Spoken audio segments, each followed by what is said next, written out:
Welcome to the About Sex podcast. I'm your host, Angela Skirtu, and you can find me at www.therapistinstlouis.com, and you can find the podcast at www.aboutsexpodcast.com. Now, today, I have with me Elliott Davis, who is a values-based relationship coach. Hi, Elliott. Hi, Angela. How are you? I am doing well. How are you? Fantastic. Well, thank you so much for joining me. I want to talk about a lot of things, but since we're in kind of the pandemic and you're in Korea, I think a lot of people would be very interested in how Korea is handling the pandemic. So what's going on out there? Yeah, so I think it's completely different, or at least very different from the US right now. So my family is based in the US. I'm from the US. And so I'm checking up on family a lot, right? Like, are there a lot of cases in your state, city, county? I have family in North Carolina and in Georgia.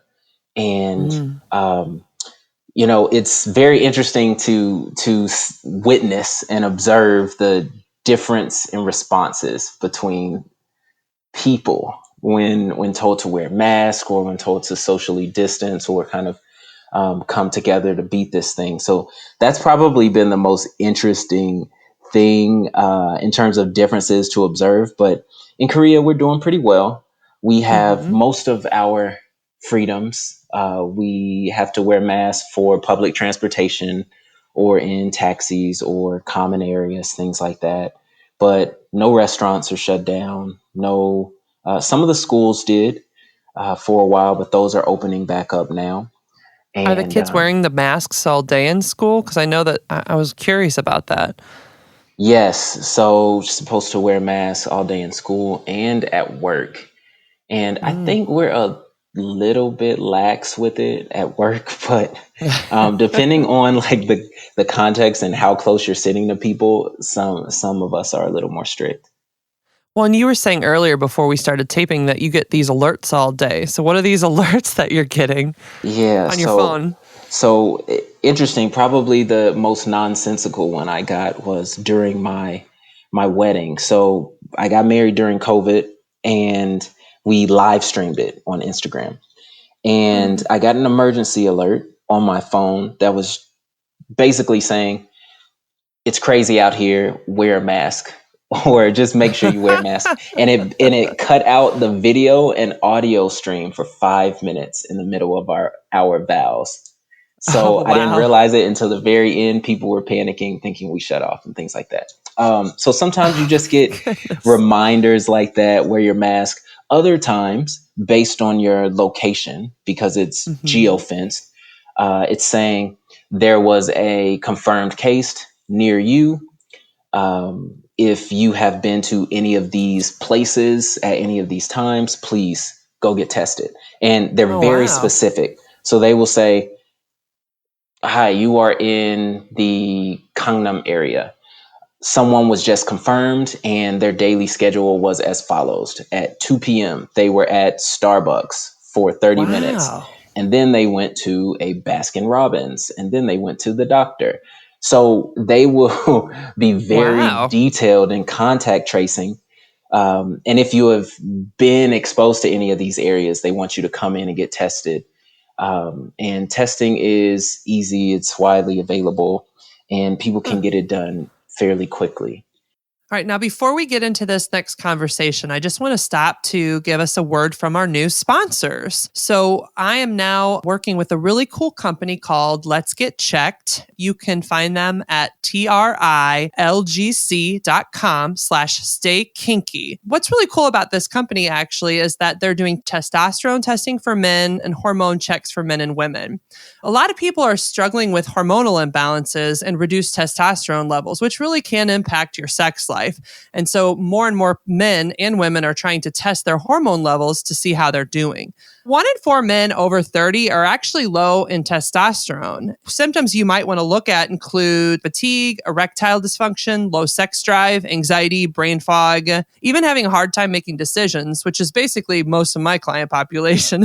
Just teasing. But I mean, enough of you who come see me are actually really struggling with testosterone levels and your sex drive. So what's cool about this group scoop is you can pick from either a male hormone test kit, a female hormone test kit, or an STD test kit. And what's really cool is they send it right to you in your home. You do what you need to do to take the test. And depending on what test you use, you'll either have to do a blood sample or a blood sample and a urine sample. And then you send it back and everything's completely confidential. And basically, they deliver to your home, they collect your sample, they review your results for you. So depending on what happens with your test, they may provide a prescription in some cases. Usually it would only be for something like if they're treating STDs. If you do end up having something longer term like hormone therapy, then you'll likely be referred to a longer term provider. But at least you'll know where you stand. So it's really cool. Your results are available and they'll be reviewed by a physician. And then a nurse will contact you for a consultation over the phone. The Let's Get Checked laboratories are CLIA approved and everything is completely anonymous. So again, that website is trylgc.com/staykinky and use the coupon code STAYKINKY to get 20% off. Wow, that makes sense for why you guys can actually do some more public things. Because like here, we don't hear any of that. We just kind of hear, like we're in Missouri, so we just found out we're in a red state now, which means like, you know, we're bad. We're bad now. And it stinks too because it changes everything. You know, like even traveling state to state in some cases, you know, I've been telling my friends, like if you are traveling, bring your negative test with you just in case. Right. But to be honest, I don't think it's not between states so much as as if people are trying to leave this country or if they're trying to go to the outer areas like Alaska, Hawaii, or Puerto Rico. They are, because they're smaller areas, they're really being tight on their restrictions and letting people in. So I don't think that's a bad call, actually. I know that there aren't a lot of people coming in and out of Korea except for Koreans coming back from overseas. And so a lot of the cases do end up being imported cases, but the majority of them being native Koreans just coming back. But if I were to leave, if I were to go visit my parents, I believe, or actually I'm not sure, there may be a quarantine or some process in the States, depending on which state you enter. And then when I get back to Korea, I need to have a signed doctor's note with a negative test result, and I will still need to quarantine for 14 days. Yeah, that's what I was seeing a lot in our outer areas where they can control whether people can come in or not, their borders, which I agree with you. I think it's probably a smart idea because you're just trying to protect your people from getting hurt. Well, yeah, I think the scary part is right now, there's no way to predict when things are going to open back up and when travel will be free and things will get back to this state of normality. I put that in air quotes. But it's better to do that for the podcast. Let people know you're actually air quoting because they're not going to see it. right, exactly. And so I think that's one of the hardest things about it. That's what makes it hard to wear your mask. That's what makes it hard to social distance because there's a lot of fatigue that sets in. There was panic at first, and this is serious, and then it kind of wanes a bit. It becomes old news or older news, and wearing a mask gets tiring. Paying attention to what you touch and constantly washing your hands, it gets tiring. Making sure you have hand sanitizer, it's exhausting. And so I think that's what's making the control of it and the self-mitigation really, really difficult, even in Korea, because there is this fatigue that sets in that makes it harder for individuals to kind of stay vigilant. Yeah, I've definitely seen that here too, where people kind of go in waves where they get a little bit like they're like, okay, we're going to be okay. This is our new normal. We figured this out. But then you kind of hit like a stumbling block or you just get tired and then people just don't care as much. But then it comes too close to home because we're still struggling with it a lot more here in the United States. And so then somebody close by you gets it or you hear of a story and you're like, oh, shoot, I need to get vigilant again. And so I see people kind of just oscillating between the two. Now, we could talk about COVID forever, but I'm really interested in also learning about your relationship coaching. So why don't you tell me a little bit about well, what you do, what makes you interesting. Yes. Well, thank you for that opportunity. So I am a relationship coach primarily for women that have just kind of been burned in love, burned in dating, and they haven't had the greatest experiences. And so they have loved before, they have lost before, and they're wanting to get it right the next time. And I find that the best time for this, and sometimes I just go ahead and call myself a pre-relationship coach, again, air quotes around the pre, um, because it's best to start preparing yourself for this marathon that is a relationship before you get on the starting line. And a lot of people will ask for advice from friends, family, or seek out coaching or tips after they've met someone, after they've already fallen, after boundaries have been set or broken, after patterns have emerged. And by that Mhm. time, it's hard to overturn those patterns. And so, in my opinion, and in my work, I've seen great results in solving a lot of those problems and setting patterns before the relationship ever begins, before the love interest kind of comes into the picture. Well, I kind of have a joke about this. Like that Mm, actually, I believe that people fall in love at the wrong time. You know, like in the best scenario, you could set all your boundaries up front, and then you could choose exactly when you fall in love. But the hmm problem is, you don't choose when you fall in love. So it's like, okay, I'm going to do this. I have these rules, these ideas, and then you fall in love, and they all go out the window. And it's hmm like, oh no, what are we going to do? Yeah, So, yeah. like, what are some of the patterns you see or you work on with people to help them, I guess, set themselves up for success? Yeah, so I think one of the most dangerous patterns is this blind spot that gets created by past relationships. And let's say you had um, an ex that was constantly texting. All right, let's speak from the female perspective. You have an ex that was constantly texting female friends or an ex girlfriend, and that made you uncomfortable. Right. So in your new relationship, you are super vigilant about this. You're, you were very clear up front. I don't really like that. I wouldn't, I would prefer that you don't do that. You set boundaries around it. And you're making sure you don't get burned by that again. Now, By what that that causes specific thing. by that specific thing. Now, what that causes is this, or creates is this uh, other blind spot that you may have missed. This may be poor communication, or this may be actual physical unfaithfulness, or this might be emotional manipulation.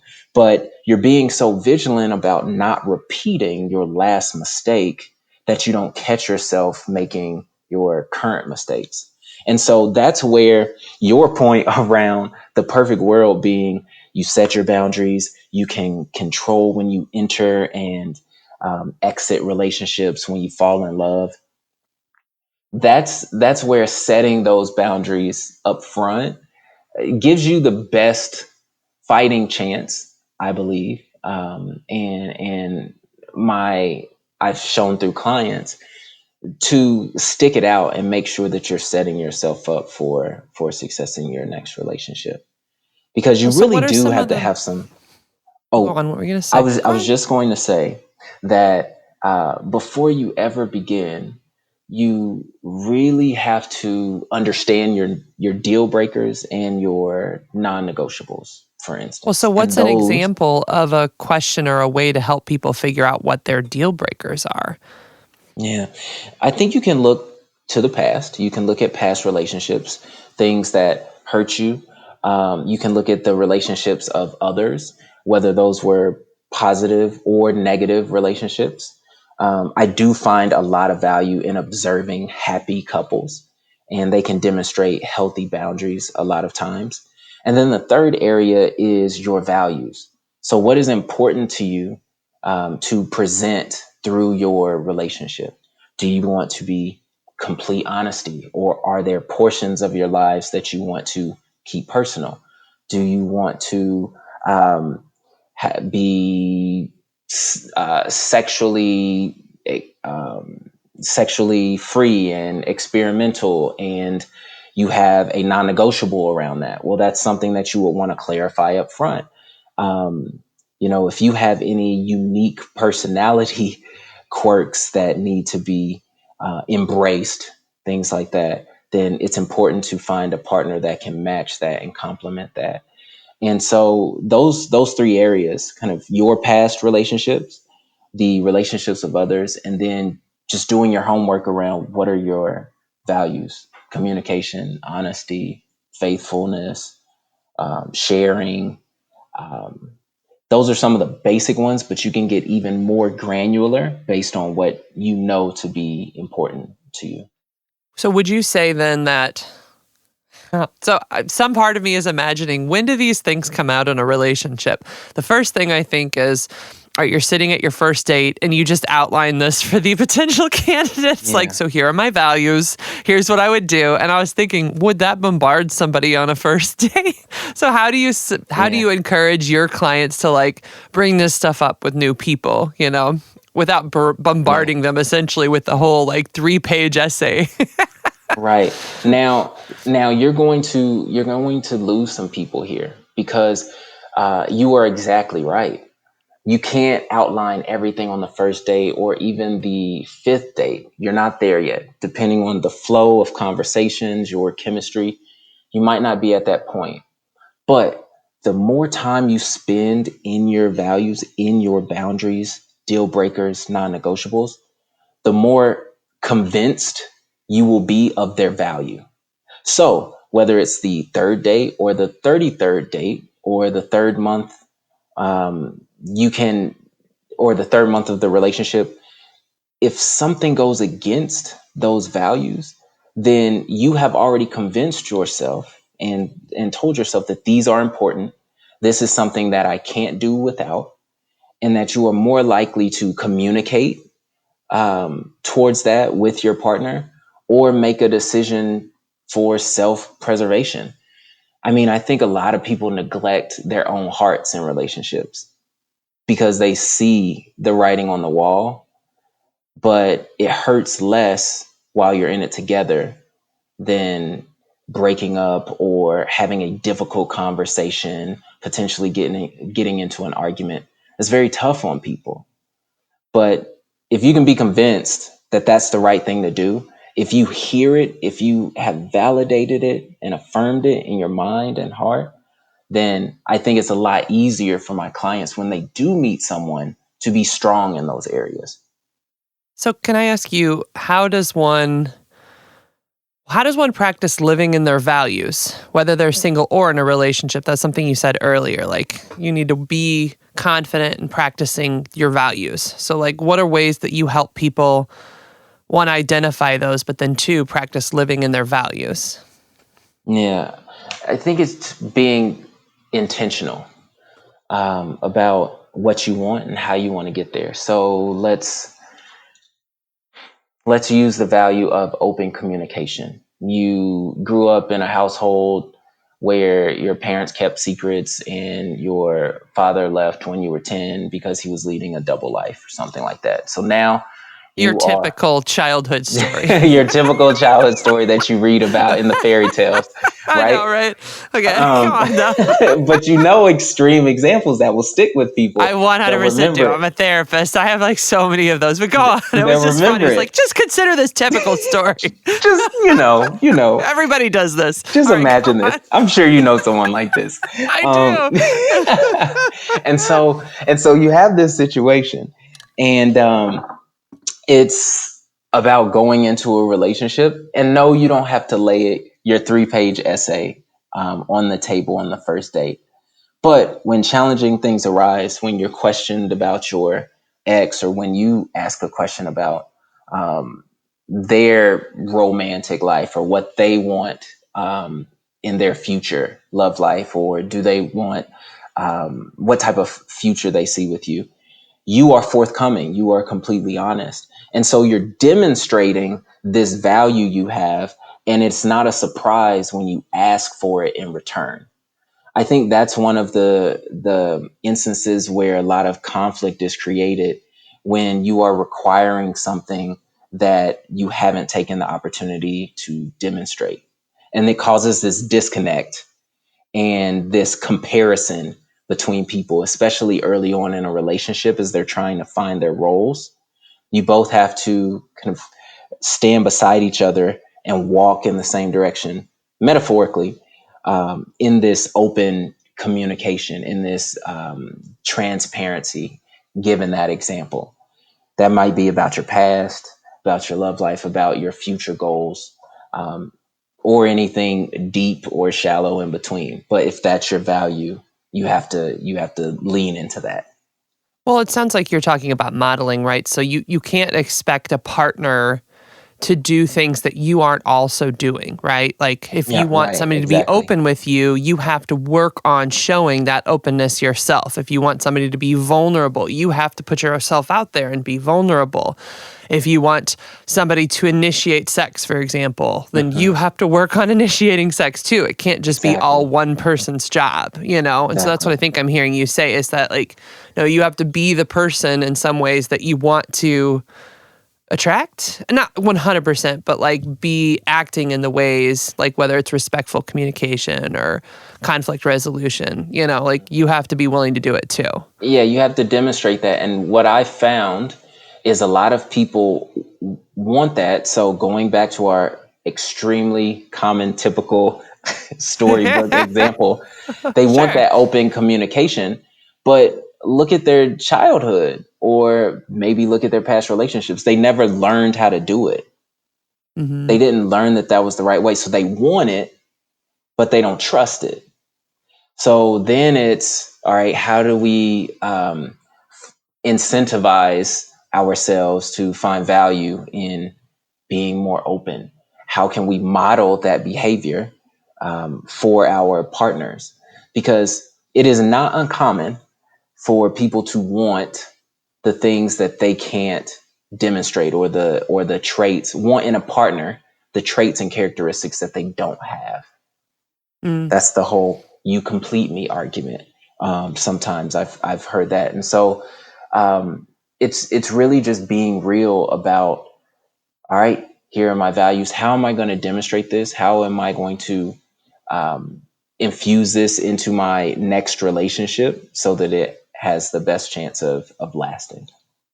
Well, and to add to that, you know, even being single, I've definitely seen people who almost like put their lives on hold until they find that person. And so Mhm. on their dating profile, they'll have things like, I want somebody to travel with. I want to go out to these places. But then they themselves aren't actively doing those things. They're waiting to find this partner to do it with. And it's like, no, what makes you an attractive person is the fact that you live your life actively. So if you Oh want yeah, to get a travel, hobby. then you should be traveling. You yes. Oh my gosh. I just learned that before this pandemic, my only hobby was socializing. And I didn't realize it. And it was really bad for the pandemic. So now I've taken up gardening. But Yeah, before it well, was just, I'm going to see this friend. I'm going to hang out with this friend. I'm just very extroverted. So the pandemic just totally fucked me over. yeah. Oh, I understand that. My wife and I were talking, and we realized that our hobby was Netflix, especially during the pandemic. And we were talking to each other like, this cannot stand. So we were actually we were actually making bucket lists and things like that. Like, how can we want to do all these things, and we do a lot of things, but they are one offs, right? So how can Hmm. we get a productive hobby that we can grow in, get better at, and do together? Because as soon as what we found is there were a lot of things we liked individually, but weren't necessarily complementary. I really love skiing. She really loves surfing. You can't really do those in the same place. And so we're trying to figure out, and so then it takes a trip to do either one, right? And so Hmm. when you're lacking time, you can't take those two trips, you end up taking zero. And so we're trying to figure out what our shared hobby to get great at will be. Well, I know what you guys can do. So, like for the surfer, you just get a jet ski and you be jet skiing around while she surfs. So We there's could, that yeah. one. But then for Okay. skiing, since you're a snow skier, then she can make Mm. snowmen or just drink cocoa and hang out in the lodge but it depends on if she's an extrovert. If she's an introvert, she's gonna hate it. 'Cause she'll have to No, talk to people. I think she could manage that because her problem with skiing is that it's too cold. So if we're in the lodge, hot cocoa, some chili, she'll be okay. Yeah, Well, I mean, she'll. she could at least try it once, you know. Like I have never skied, but I totally want to try it. Although I think it'll be one of those one-offs. I don't think it's going to be a forever thing for me. Yeah, But the yeah. surfing and jet ski thing, you guys could do again and again. Like that's a That's a great lifesaver. idea. That's a great idea. And when we become professional level surfers and jet skiers, then I will attribute it to you. This How good! episode. I saved something. No, I'm just kidding. Yeah. Not like you were broken or anything. But no, like the pandemic did that to so many people where you're like, what are we going to do with our lives? Right, Well, right. so And so, back to these people that we're helping. So you yes. kind of help them figure out their lives and try to understand, all right, who do I need to be? How do I need to grow as a person so that I can really attract the kind of person I want to be with? And so, like, what are Right. examples of things you've helped people figure out? I know that's really broad, but it'll help. Yeah, no worries. And so a lot of it, surprisingly, they're coming to me because of trauma in a past relationship, and maybe that's too dramatic of a word. A past relationship that did not go as planned. It hmm doesn't have to be anything too serious, but they're trying to avoid what just happened. And so, one woman I was working with was dating a guy for 7 years, and all the while, she kind of knew that he didn't want to marry her, mm but she was hoping to change his mind by being loyal, being present, loving him. And of course, he gave her attention, validation, took her nice places, things like that. He gave her But as if much as he could, but he he couldn't give gave her her that one thing. exactly, exactly. And so maybe at a year in, that didn't feel so bad. But at seven, to break up after that, that was heartbreaking. It makes you feel like, or it makes you question, what have I been doing with my life? And Mm. then you start saying things like, I wasted 7 years of my life. And we both know that it's not a complete waste. You learned a lot. You did have experiences. But that goes with knowing what you want as well, because at the first sign that I'm not sure about getting married, or, oh, I'm not ready for that yet, um, put a clock or start a clock in your head.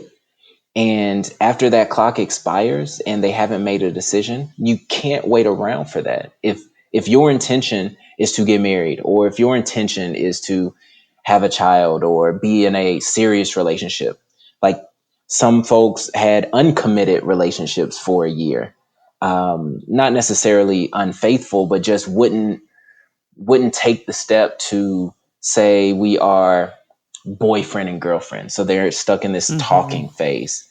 And the woman was totally okay with it because, she had a companion. She had someone to spend time with.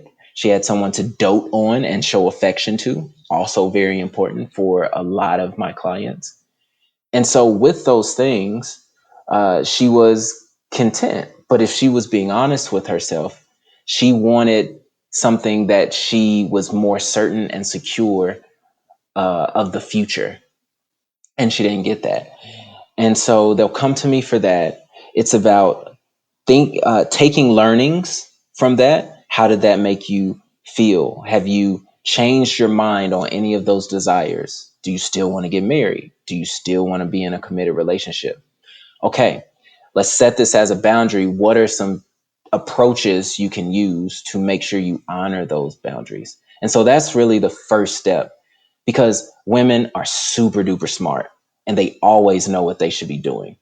They just don't always do it, is what Well, I I think found. we feel, just as a woman, I think often we Mm, feel like, you got to compromise in a relationship. And so mm, I think a lot of times women are compromising on more than they should at times. mm, Like, mm, not just So like, yeah, there's compromise. Like you like staying up late and I like to go to bed early. Okay, let's sometimes go to bed early and sometimes I'll just go to bed early while you stay up late. But like I feel like that's more of a day-to-day thing. I think Right. women compromise on their basic desires and Oh values yeah. at times too. Like, cause we're taught, I mean, I'm one of those ladies. So like you're kind of Mm. taught to accommodate, to be a caretaker, to be very accepting sometimes, maybe too accepting, maybe too forgiving at times because we're supposed to be the nice girl, you know? And Well, so, and the oh, go on. What were you going to say?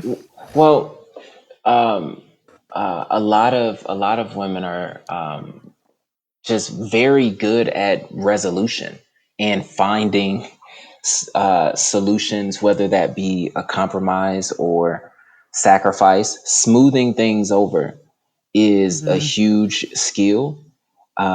Finding balance and kind of, I guess, steadying the ship a bit Yeah. is a huge talent, right? But in that, you lose some of yourself and what you want for. Uh-huh. And when you open your eyes, when you wake up from that, you realize that you spent time, whether that was a few dates, a few months, a few years, giving up what you wanted. And the guy usually knows it. The guy usually feels it. He doesn't think he has convinced you forever. He thinks he has gotten you off of that soapbox for a time.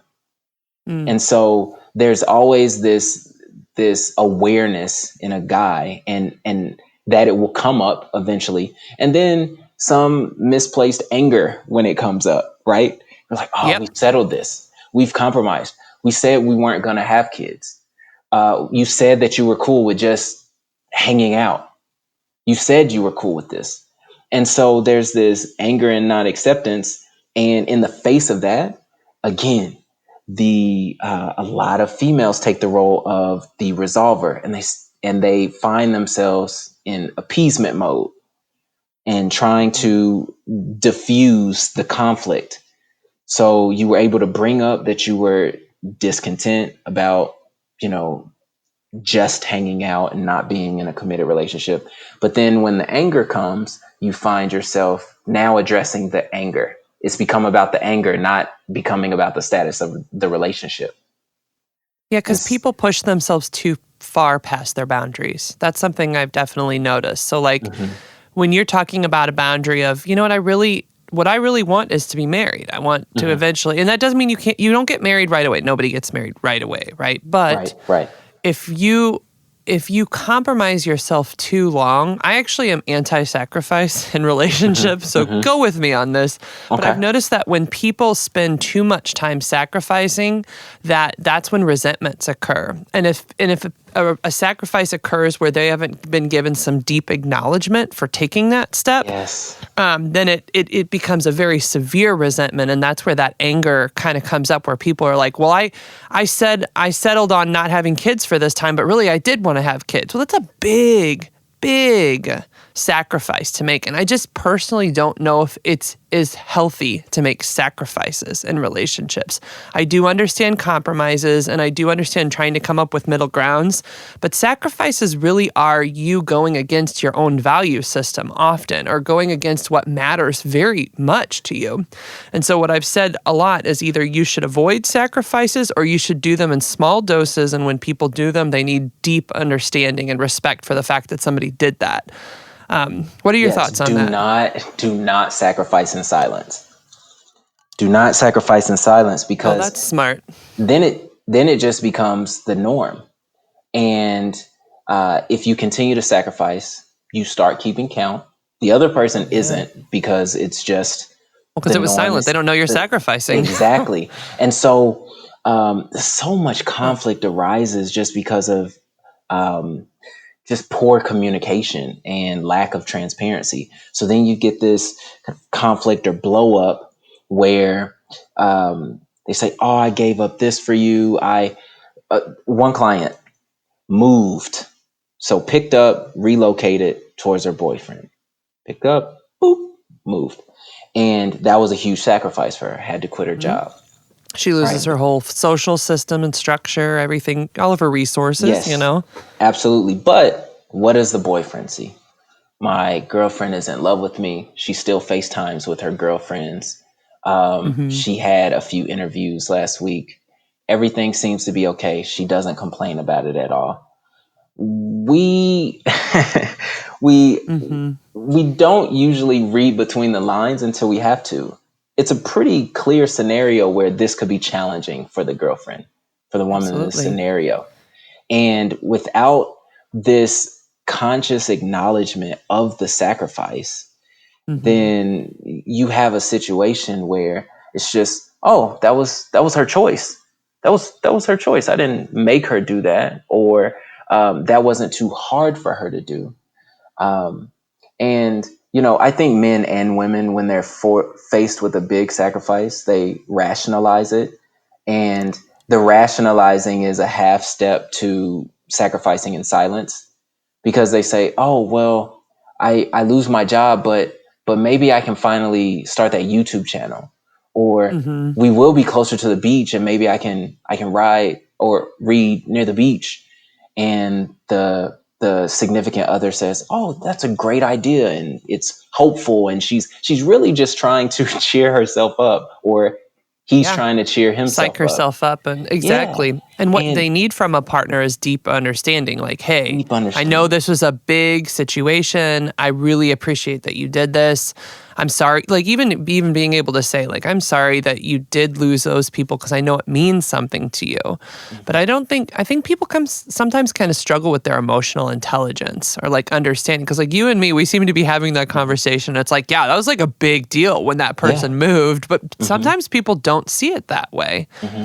I'm Yeah. curious why you think that happens. I think because you try to convince yourself that it's a good move, that it's a good move for both parties, that it's Mm, a better city or a lower cost of living, or any myriad of reasons, and then mm-hmm. you stop talking about it. You don't want to nag. You don't want to be annoying. You don't want to appear like you regret or resent them, especially not at first. And so time passes, and then it's too late to say anything.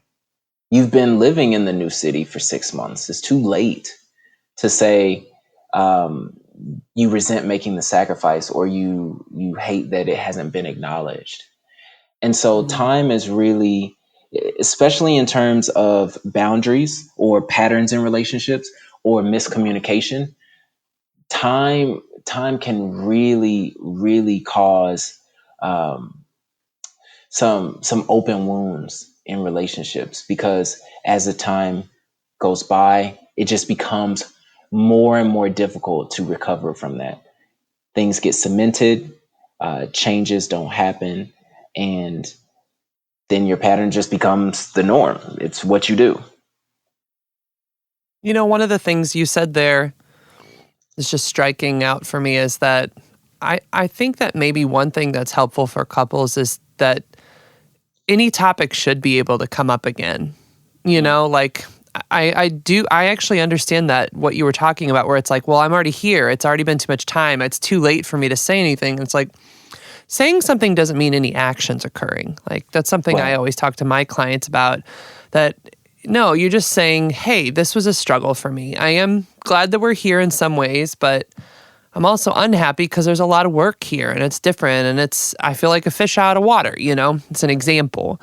And right, I think it's okay for people to bring that stuff up, but going back to your values thing we were talking about earlier, people have to learn to make that an okay thing part of their relationship that it's like, right, nope, we're right.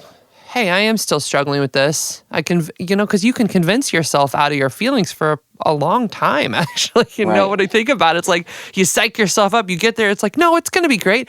It's still going to be great. It's And self-preservation. it Yeah. is. It is. Yeah. So, like, it can kind of creep up on you, that feeling of, holy shit, why did I move here? I'm so scared Right, alone. exactly. And what you should really be looking for, even before these situations happen, but this value actually rears its ugly head very often in these scenarios, is this sense of responsibility. Find someone that isn't afraid to take responsibility. Mm, So for the one sacrificing, speaking and communicating clearly with their partner about the sacrifice that they're going to make. And then at the point the sacrifice is made, the decision is made, taking responsibility for that. Now, Mm-hmm. on the opposite side, for that partner, forcing a sacrifice or forcing a tough choice or initiating an argument or causing conflict, they should also be acknowledging their role in it and accepting responsibility. Until both partners can do that freely, um, conflict is going to struggle to be resolved. There's going to be scorekeeping. There's going to be resentment on both sides because then it's just a blame game, right? If I'm not accepting responsibility, then it's your fault that you moved to my city, Angela. Like you said you would like I it. told you I didn't want to go to Seoul. I mean, but I mean, you said you wanted kimchi and Korean barbecue all the time. I did. I do love kimchi, but that doesn't change what happens. See, exactly. This is what goes on. People have the kind of fight. We're just playing here. But the reality is, you can want, like, I think people need to understand that you can have mixed emotions too, right? Mm-hmm. Like, you can want these things, you can be excited about them, but the reality is, it can still be scary. Life can change in an instant. I think the pandemic taught us all that. Oh yeah. Everything was cool, and then it wasn't. and it also taught us that like plans, oh my gosh, can quickly go out of the window. Yeah. It's interesting though, because I think people are living their lives a little different now too. Like when you face death, you live life more to the fullest. So I think people are really reevaluating who they are and what they're doing and what they want to do for the rest of their lives. And it's funny because that always happens around divorce or death. But I feel like pandemic was like the world's death. We just have to figure out who we are now. Completely changed. Yeah, completely changed the way we operate. One thing that you help people do is to communicate a little better with their partners about sex and finding their rhythm. So I'm kind of curious what work you do there. Okay. And this is, again, stemming from things that may have happened in the past, because I really do try to focus pre-relationship, get people feeling comfortable with going into a relationship with the tools, with the strategies, approaches to be successful. So the one of the things that you mentioned earlier is this in intentionality.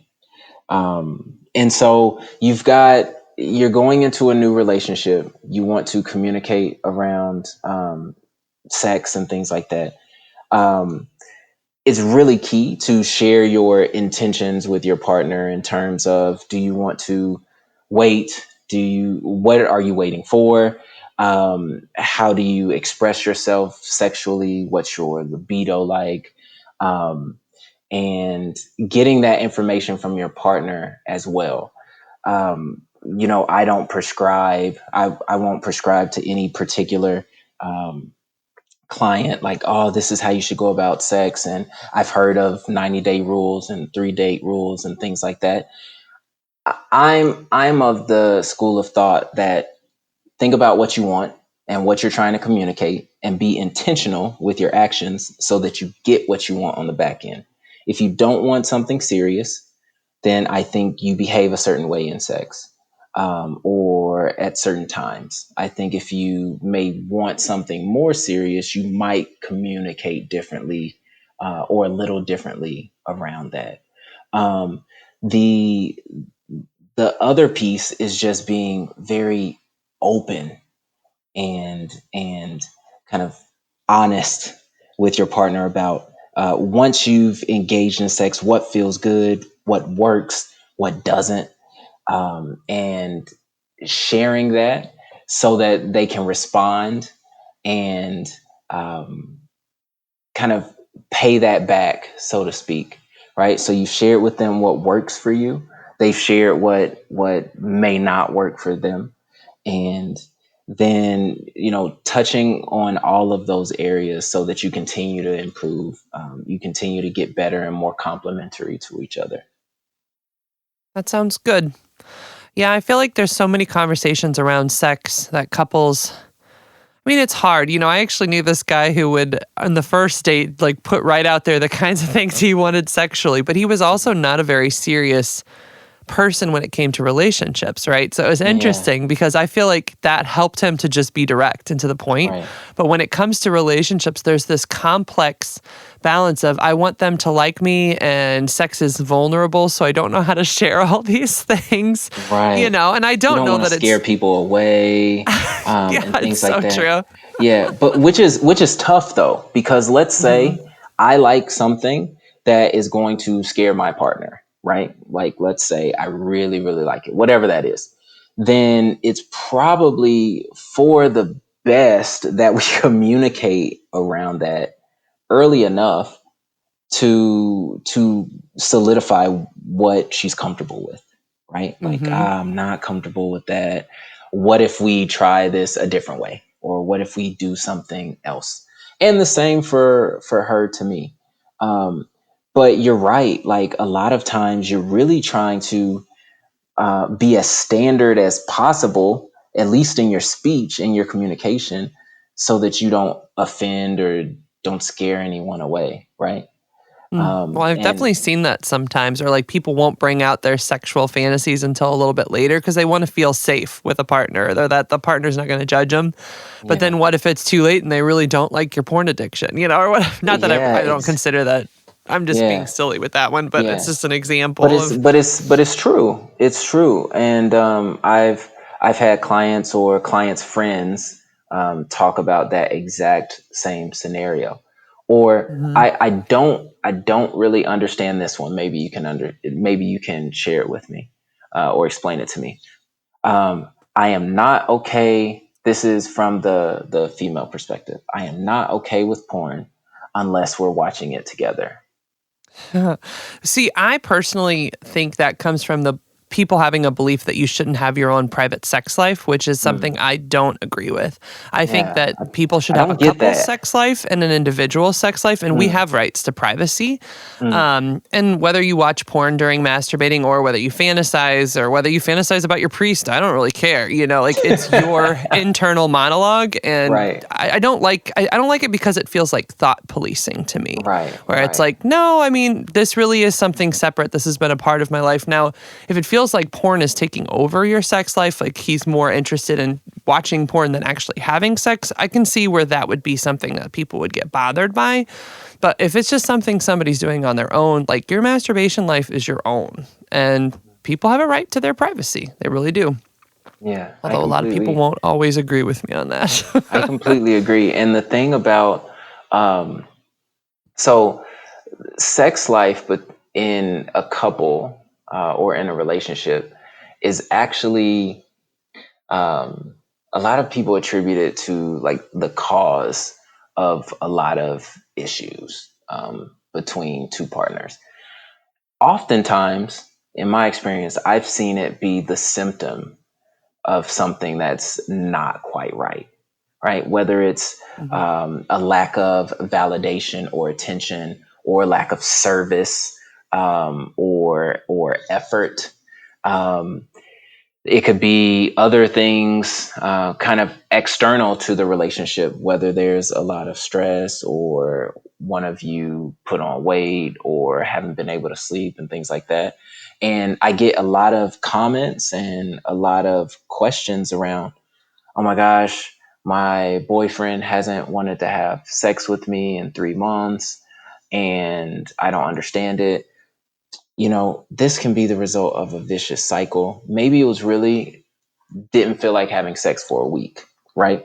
In that week, let's play the scenario out, because I've seen it happen this way a few times. It doesn't happen like this all the time. But okay, stressed at work, tired for a week. That week, she gets no validation or doesn't feel sexy. So then the next week, there's distance, right? That affirmation is gone. And so the guy, he may try, but doesn't try hard enough to overcome that barrier. And then there's this mutual distance to where they kind of sneak away and find satisfaction in their personal sex lives, as we spoke about. And then there's a lesser need for this mutual sexual validation and affirmation, because of a misunderstanding. And before you know it, it's been a month, 3 months, or longer. And this poor communication has seeped in. This inability to manage stress or frustration has seeped in and affected your sex life. And then it just cycles through. It's like a toilet bowl on its way down as it gets a little bit worse and worse. So I find those scenarios really interesting. And to snap out of that, you just got to be really direct sometimes. It's No, like, I hey, agree what's going with on? you. Absolutely. No, I agree that people need, and I always encourage my clients to get a little direct quicker than that so that a month doesn't seem to pass. But Mm-hmm. you're right. There's all these kind of, he didn't try it this time. She didn't try it Mm-hmm. this time. So maybe there's just, and like you make those silent sacrifices that we were talking about earlier, where you're just like, I guess they're just having a bad week. Or I've just, instead of directly talking to each other about, hey, like, it's been a week. I know we've been busy, but can we find a way to get back to this? Because it means something. If Mm-hmm. I don't get my clients being real direct, then I find that cycle can continue and get longer and longer. Well, Elliott, I would love to keep talking to you, but we are actually towards the end of the podcast. I'm like, wow, we filled that Oh one in man. quick. Oh How man. can Time people flies. find you, Elliott? Tell them your info.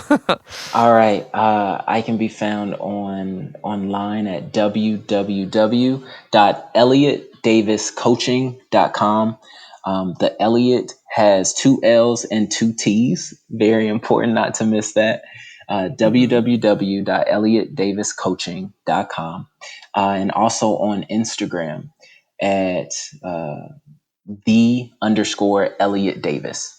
And so on Instagram, please DM me, follow my content where I'm adding and sharing a lot of really helpful, insightful information around relationships. And on my website, I have something that I would love to share with you, these 5 powerful steps to building your best relationship.